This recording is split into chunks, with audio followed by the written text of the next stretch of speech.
आगे भूगोल में चर्चाएं करते हैं। इससे जो पिछली क्लास है उसमें अपनी बातें हो चुकी थी। भारत का नामकरण, भारत की भौगोलिक स्थिति, भारत का अक्षांश, भारत का देशांतर, भारत की उत्तर से दक्षिण की लंबाई, भारत की पूर्व से पश्चिम की चौड़ाई, भारत का उत्तर दक्षिण पूर्व पश्चिमी बिंदु, इन सब के बारे में चर्चाएं हो चुकी थी। अब आगे चर्चा करते हैं। भारत में अक्षांश और देशांतरों में दो बिंदु आते हैं, जिनमें एक को बोला जाता है कर्क रेखा और एक को बोला जाता है मानक रेखा। उस कर्क रेखा और मानक रेखा के बारे में चर्चा करते हैं। इससे पहले आप अगर चैनल पे नए हो तो चैनल को सब्सक्राइब, लाइक और अपने मित्रों में शेयर जरूर करना, ताकि वीडियो को ज्यादा से ज्यादा लोग देख सकें। आप जितना ज्यादा शेयर करोगे उतने ज्यादा मैं आपको वीडियो दूंगा। चलो आगे बात करते हैं बिना आपका टाइम खराब किए हुए। सबसे पहले आज के लिए हम फर्स्ट पॉइंट लेते हैं, वो आती है अपने पास कर्क रेखा। कर्क रेखा कितने डिग्री रेखा को बोला जाता है? 23.5 डिग्री उत्तरी अक्षांश रेखा को। ये रेखा है, इस रेखा को किस नाम से जाना जाता है? कर्क रेखा के नाम से, ट्रॉपिक ऑफ कैंसर के नाम से जाना जाता है। जैसे देखो, धरातल में अगर चर्चा करें कि पृथ्वी पे 3 प्रमुख रेखाएं गुजरती हैं। एक तो ये पृथ्वी के मध्य से 0 डिग्री अक्षांश रेखा जाती है, जिसको क्या बोलते हैं? भूमध्य रेखा, या इसी को क्या बोला जाता है? विषुवत रेखा। एक इसके यहां से इन भागों से होकर जाती है, उसको बोला जाता है 23.5 डिग्री उत्तरी अक्षांश। ये नॉर्थ में आती है, जिसको कर्क रेखा के नाम से जाना जाता है। और एक इसके दक्षिण में यहां वाले इस भाग में आती है, जिसको बोलते हैं 23.5 डिग्री दक्षिणी अक्षांश। ये साउथ में इसका नाम क्या आता है? मकर रेखा। तो पृथ्वी से ये प्रमुख 3 रेखाएं होकर गुजरती हैं। अगर प्रश्न इन तीनों का एक साथ पूछा जाए कि ये तीनों किस महाद्वीप से होकर गुजरती हैं, तो कौन सा आ जाएगा? अफ्रीका महाद्वीप। तीनों रेखाएं कौन से महाद्वीप से होकर गुजरती हैं? अफ्रीका महाद्वीप। बाकी मकर रेखा भारत से होकर नहीं गुजरेगी, क्योंकि भारत दक्षिण गोलार्ध में नहीं है। भारत कौन से गोलार्ध में? उत्तरी गोलार्ध में। भूमध्य रेखा यहाँ से भारत की दूरी आपको पिछली क्लास में बताई थी, 876 किलोमीटर है। उसके बाद आ जाती है कौन सी रेखा? कर्क रेखा। तो कर्क रेखा भारत से होकर गुजरती है, इन 3 रेखाओं में से एक रेखा।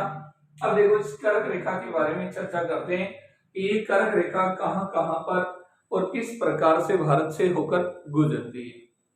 तो कर्क रेखा के बारे में अगर प्रश्न पूछा जाए कि ये कर्क रेखा भारत के कितने राज्यों से होकर गुजरती है, तो राज्यों की संख्या यहाँ पर आएगी कितनी? 8। कितनी संख्या आती है? 8। लेकिन ध्यान रखना, प्रश्न इस टाइप का पूछा जाता है एग्जाम में, जैसे कि भारत में कर्क रेखा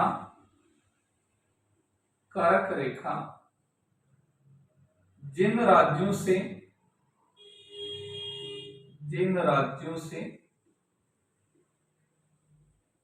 होकर गुजरती है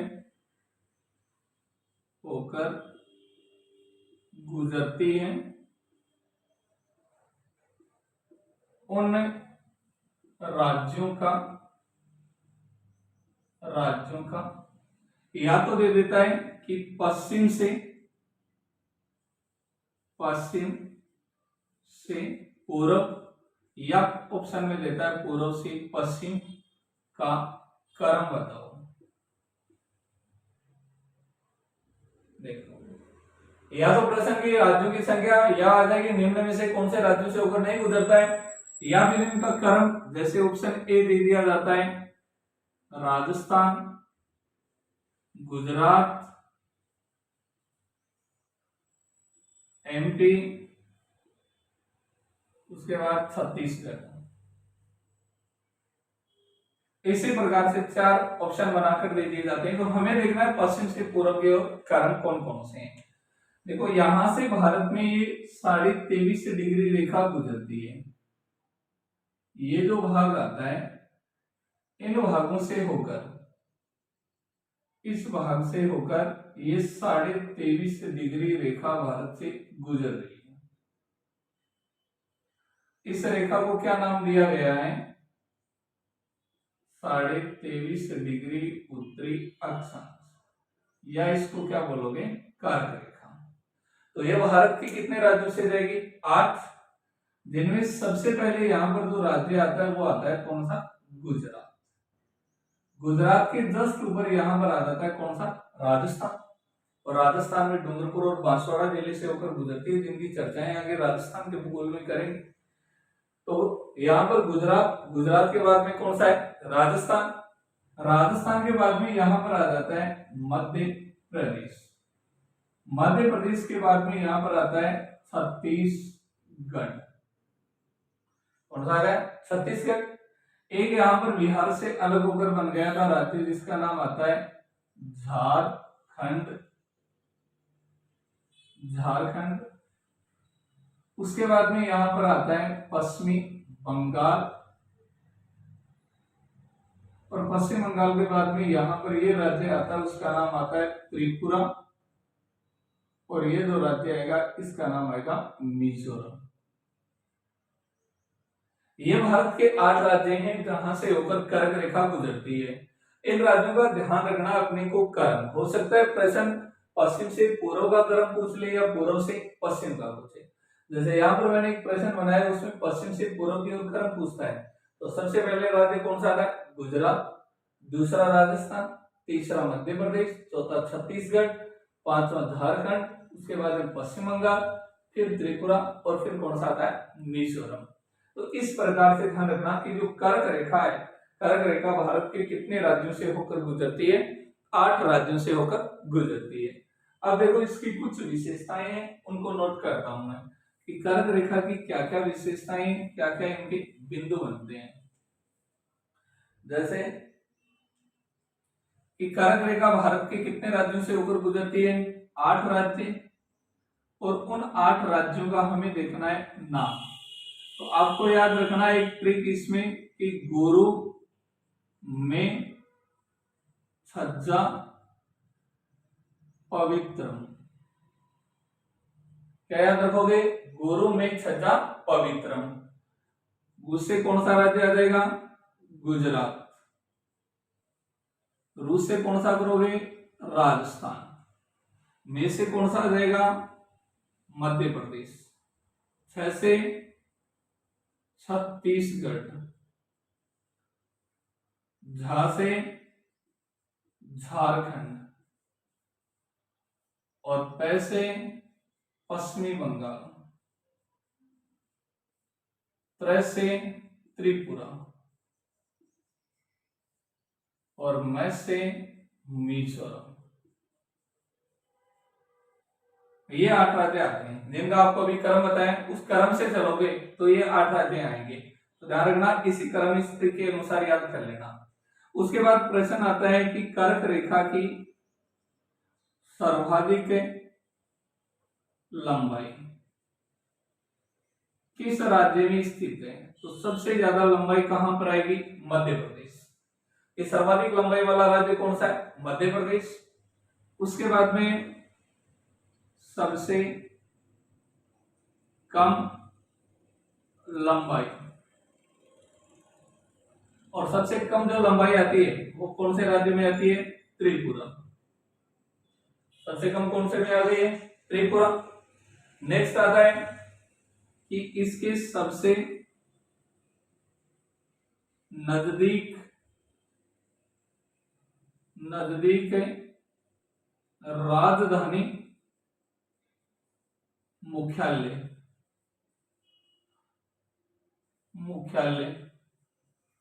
यानी कौन सी राज्य की राजधानी कर्क रेखा के सबसे नजदीक रहती है? तो कौन से राज्य की राजधानी रहती है? झारखंड की राजधानी रांची। ध्यान रखना, ये रांची सबसे नजदीक है। अगर रांची ऑप्शन नहीं होता है तो मिल जाएगा कौन सा, अगरतला। कौन सा ऑप्शन मिलता है, अगरतला। दोनों में से एक हो जाएगा, या तो रांची या फिर कौन सा आ जाएगा, अगरतला। उसके बाद है सबसे दूर राजधानी मुख्यालय। तो राजस्थान की राजधानी है जयपुर। एक कर्क रेखा से काफी ज्यादा दूरी पर आ जाती है। ये तो जाती है कहां से, डूंगरपुर और बांसवाड़ा से।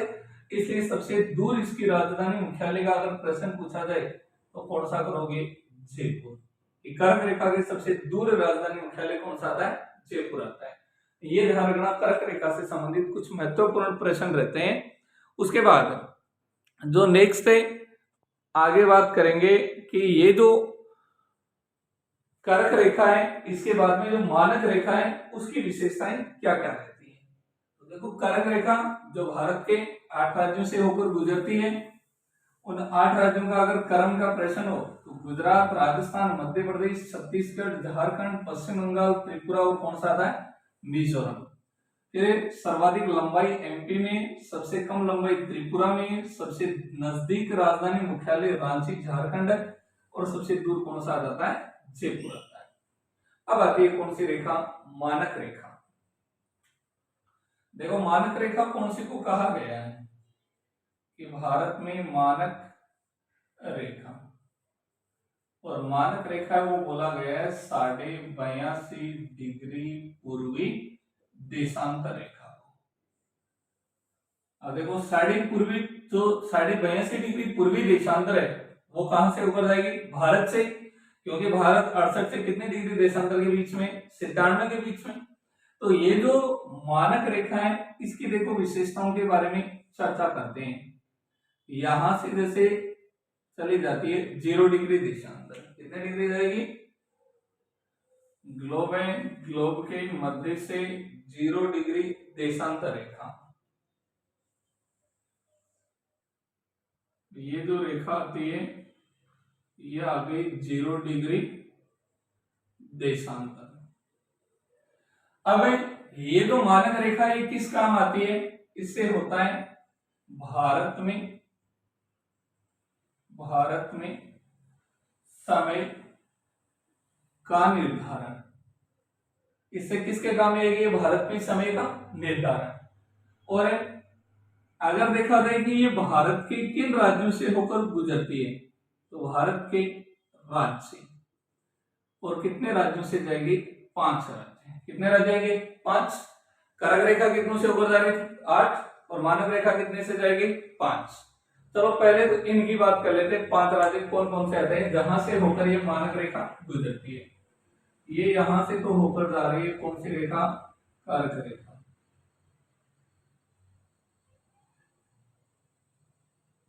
उसके बाद में आती है मानक रेखा। देखो, मानक रेखा भारत में लगभग इस भाग से होती हुई जा रही है। तो ये कौन सा आएगा, यहां पर ये जो राज्य आता है वो आ जाएगा कौन सा, उत्तर प्रदेश। पहला राज्य कौन सा आएगा, उत्तर प्रदेश। उसके बाद में दूसरा यहां पर आ गया कौन सा, मध्य प्रदेश। तीसरा यहां पर आ जाता है कौन सा, छत्तीसगढ़। और छत्तीसगढ़ के नीचे यहां पर कौन सा राज्य आएगा, ओडिशा। खाली मैप ले लेना अपने पास में, उसमें देखना ये भारत के प्रमुख राज्य हैं। वो बोर्ड के मैप पे थोड़ा सा ये अव्यवस्थित रूप से दिखाई देगा। और उसके बाद में यहां पर जो राज्य आएगा उसका नाम आएगा आंध्र प्रदेश। तो कि मानक रेखा भारत के कितने राज्यों से होकर गुजरती है, 5 राज्य। और उन 5 राज्यों का भी अगर उत्तर से दक्षिण या दक्षिण से उत्तर का क्रम पूछा जाए तो ऐसे याद रख लेना, यूपी में छग्गू उड़ा आंधी में। ये मानक रेखा वाले क्या आ जाएंगे, राज्य आ जाएंगे। यूपी का तो कौन सा आ जाएगा, यूपी। उत्तर प्रदेश में का कौन सा आएगा, मध्य प्रदेश। छग्गू का कौन सा करोगे, छत्तीसगढ़। कौन सा है, छत्तीसगढ़। उसके बाद ओडिशा, और ओडिशा के बाद में कौन सा कर दोगे, आंध्र प्रदेश। इन 5 राज्यों से होकर जाती है मानक रेखा। अब ये जो मानक रेखा है ये करती है भारत में किसका निर्धारण, समय का। लेकिन ध्यान रखना यहाँ पर ये 2 राज्य ज्यादा इंपोर्टेंट रहेंगे। कौन कौन से हैं, छत्तीसगढ़ और मध्य प्रदेश। क्यों है, क्योंकि छत्तीसगढ़ और मध्य प्रदेश दोनों ऐसे राज्य हैं जहां से कर्क रेखा भी तो जाती है और यहाँ से कौन सी रेखा जाती है, मानक रेखा भी। अगर प्रश्न पूछा जाए कि भारत के ऐसे राज्य जहां से कर्क रेखा और मानक रेखा दोनों गुजरती हैं तो वो कितने राज्य आएंगे, 2। और 2 राज्य कौन से, मध्य प्रदेश और छत्तीसगढ़। अब ये जो मानक रेखा है ये यहाँ पर इन दोनों राज्यों से होकर जा रही है, तो ये जो स्थान आता है इस स्थान पर ये कर्क रेखा और मानक रेखा क्या हो जाती है, मिल जाती है, यानी एक दूसरे को क्या करती हैं, क्रॉस करती हैं। और ये क्रॉस वाला स्थान भारत के कौन से राज्य में आता है, छत्तीसगढ़। और छत्तीसगढ़ में जो स्थान आता है उसका नाम है सरगुजा। कौन सा स्थान आता है, सरगुजा। तो ध्यान रखना अगर प्रश्न हो कि कर्क रेखा वह मानक रेखा मिलती हैं, कि ये दोनों कहां पर आकर मिलती हैं, कहां पर एक दूसरे को क्रॉस करती हैं, तो कौन सा बताओगे, सरगुजा। और ये सरगुजा कहां पर आता है, छत्तीसगढ़ में। कई बार ये सरगुजा ऑप्शन नहीं देता है तो आपको ध्यान में रखना उस स्थिति में कौन सा, जबलपुर। और ये जबलपुर कहां पर आता है, मध्य प्रदेश में। अगर ये ऑप्शन हो सरगुजा तो फर्स्ट स्थिति किसकी बनेगी, सरगुजा। ये नहीं हो तो स्थिति किसकी बन जाएगी, जबलपुर। अब आगे चर्चा करते हैं। देखो इसके बारे में, कितने डिग्री रेखा है, 82.5 डिग्री पूर्वी देशांतर रेखा, जिसको क्या बोला गया है, मानक रेखा। ये मानक रेखा। अब ये जो 82.5 डिग्री पूर्वी देशांतर रेखा, ये जो मानक रेखा है ये भारत में किसका निर्धारण करती है, समय का। और भारत में समय का निर्धारण करती है तो कहां से होता है, तो भारत में समय का जो निर्धारण होगा वो इस बिंदु से होगा, उत्तर प्रदेश के। और यहाँ पर जो स्थान आता है उसका नाम है प्रयागराज। और जिस प्रयागराज को पहले किस नाम से जाना जाता था, इलाहाबाद। और इलाहाबाद में इसका निर्धारण कहां से होता है, नैनी से। ये इसका निर्धारण होता है भारत में समय का। तो ये भारत में समय का निर्धारण करने वाली रेखा है 82.5 डिग्री रेखा, जो कि समय का निर्धारण करती है प्रयागराज। और प्रयागराज में कहां से करती है, नैनी से। ध्यान रखना नैनीताल तो आता है उत्तराखंड में और ये कौन सा आता है, नैनी। तो ये निर्धारण करती है कहां से, नैनी से। नेक्स्ट अगर बात करें तो ये कि विश्व के मानक समय से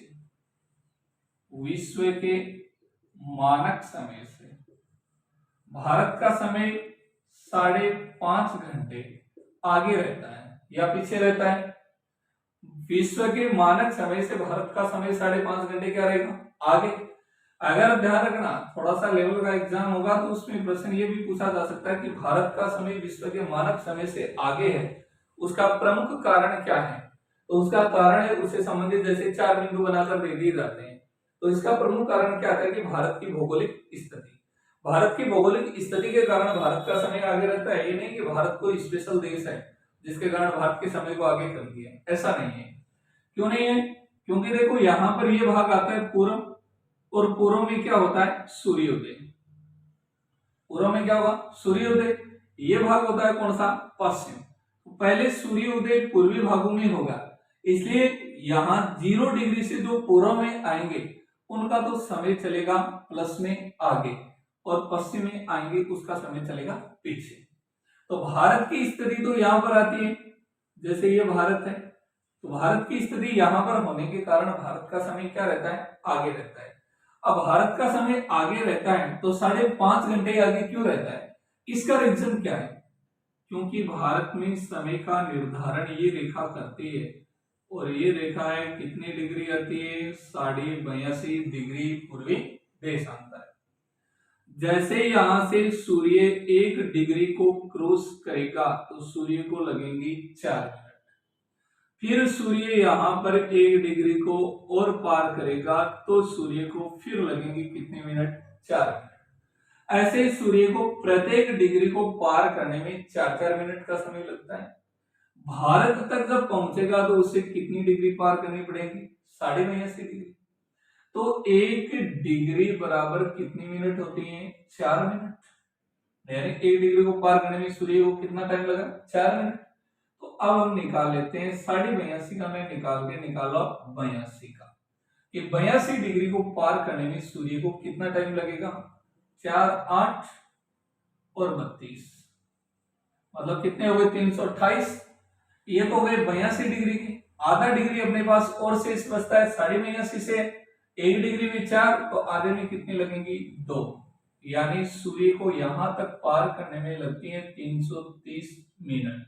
ध्यान रखना, कई बार प्रश्न घंटे में नहीं देकर किसमें दे दिया जाता है? मिनट में। यहाँ पर इसको कितने मिनट का समय लगता है? अगर मिनट में समय दिया जाए तो 330, और इसके अगर घंटे बना दोगे तो कितने घंटे बन जाएंगे? 5.5 घंटे। इसको यहां तक है भारत का जो समय है वो इसलिए 5.5 घंटे विश्व के मानक समय से क्या रहता है? आगे रहता है, क्योंकि इस प्रकार से देशांतरों से समय का निर्धारण किया गया है। अब यहां से एक प्रश्न और बनता है, क्या है कि भारत के पूर्व और पश्चिमी समय का अंतर। अब भारत के पूर्व पश्चिमी समय का अंतर कितना रहेगा? यहां पर आता है कितने डिग्री? 97। और यहां पर आता है कितने डिग्री? 68। अब 68 और 97 डिग्री के बीच में आपको बताया कितनी डिग्री का गैप आता है? 29 डिग्री। अब 1 डिग्री को पार करने में कितनी मिनट का समय लग रहा है? 4।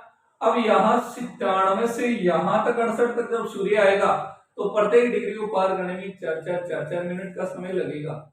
और इस प्रकार से जब 4-4 मिनट का समय लगेगा तो 29 इंटू कितना कर दोगे? 4, बराबर कितना आ जाएगा? 116 मिनट। तो ध्यान रखना कि सूर्य को यहां तक पहुंचने में 116 मिनट का, यानी भारत के पूर्व और पश्चिम में जो समय का अंतर आएगा वो लगभग कितना आ जाता है? 2 घंटे का अंतर आता है। ये भारत के पूर्व और पश्चिमी समय का अंतर रहता है 116 मिनट, या फिर इसको बोलते हैं लगभग कितना? 2 घंटे बोल सकते हैं। ये तो है भारत में मानक रेखा, और कौन सी आती है? कर्क रेखा। अब इसके बारे में देखो, थोड़ी सी चर्चाएं भारत के बारे में इस वीडियो में और करते हैं, बाकी अगले वीडियो में और पढ़ा देंगे। अभी वीडियो देखो छोटे छोटे अपलोड कर रहा हूं मैं, लगभग 20 मिनट 30 मिनट इतने। धीरे धीरे इनका टाइमिंग बढ़ा दूंगा, लाइव क्लासेस स्टार्ट कर दूंगा, घंटे 1.5 घंटे 2 घंटे की कंटिन्यू क्लासें हो जाएंगी, कोई दिक्कत नहीं है। इसको थोड़ा ध्यानपूर्वक आप पढ़ो। ये जो टॉपिक है, फर्स्ट टॉपिक है, ये अपने भूगोल की आधारशिला है। इसको अगर आप सही तरीके से समझोगे तो ही आगे का भूगोल समझ में आ पाएगा। और ये अब मान के चलो, आपको बता रहा हूँ, चैलेंज करके बोल रहा हूँ कि नोट से बाहर जो बोर्ड पे लिखा है उससे बाहर प्रश्न नहीं मिलेगा। चाहे रीट है या सेकंड ग्रेड है, चाहे पुलिस है, आप जो पेपर दे रहे हैं उन पेपरों में अगर मिल जाए तो आप मुझे बता देना कि सर यहाँ से ये आपने पढ़ाया था, इससे बाहर ये प्रश्न आ गया। चैलेंज देखो, प्रश्न बाहर नहीं मिलेगा। तो बच्चे पढ़े हुए हैं जिनके पास नोट्स हैं मेरे, उनसे पूछ लेना। अगर कहीं जैसे लाइव क्लासेस स्टार्ट करेंगे तो पुराने भी जुड़ेंगे, नए भी जुड़ेंगे, टोटल जुड़ेंगे। अब देखो आगे बात करते हैं भारत और भारत की क्या है? आकृति। कि भारत की आकृति कैसी रहती है? चतुष्कोणीय। भारत की आकृति को ध्यान में रखना कि भारत की आकृति कैसी है? चतुष्कोणीय। अगला पॉइंट लेते हैं, भारत 2 भागों में डिवाइड कर देते हैं भारत को। एक तरफ लेते हैं भारत का क्षेत्रफल और एक तरफ लेते हैं भारत की जनसंख्या। एक तरफ आ गई भारत की जनसंख्या। देखो भारत का क्षेत्रफल आता है 32,87,263 वर्ग किलोमीटर। कितना आता है? 32,87,263 वर्ग किलोमीटर। जनसंख्या अभी बात कर रहे हैं कौन सी के बारे में, 2011 के अनुसार। और 2011 के अनुसार भारत की जनसंख्या 121 करोड़। वर्तमान में तो लगभग पहुंच गई 140 करोड़, ये 2011 के अनुसार। उसके बाद में अगला बिंदु है कि विश्व का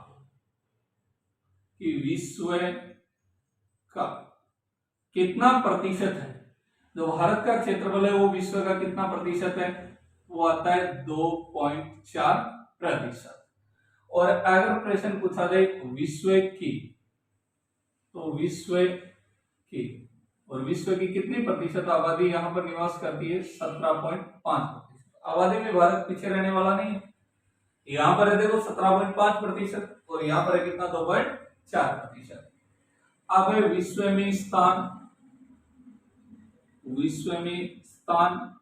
तो विश्व में क्षेत्रफल की दृष्टि से स्थान आता है कौन सा, 7वां। और यहाँ पर विश्व में स्थान, तो यहाँ पर भारत अपना स्थान बढ़ाता है कौन सा, दूसरा। अब यहाँ पर कुछ 5-4 बड़े देशों के बारे में बात करेंगे जो जनसंख्या और क्षेत्रफल दोनों में बड़े देश रहते हैं। हो सकता है प्रश्न यहाँ से सिर्फ भारत के बड़े राष्ट्रों का नहीं पूछकर इनसे छोटे राष्ट्रों का भी पूछ ले कि भारत से छोटा राष्ट्र है उनका क्रम 1, 2, 3 का, इस प्रकार से अगर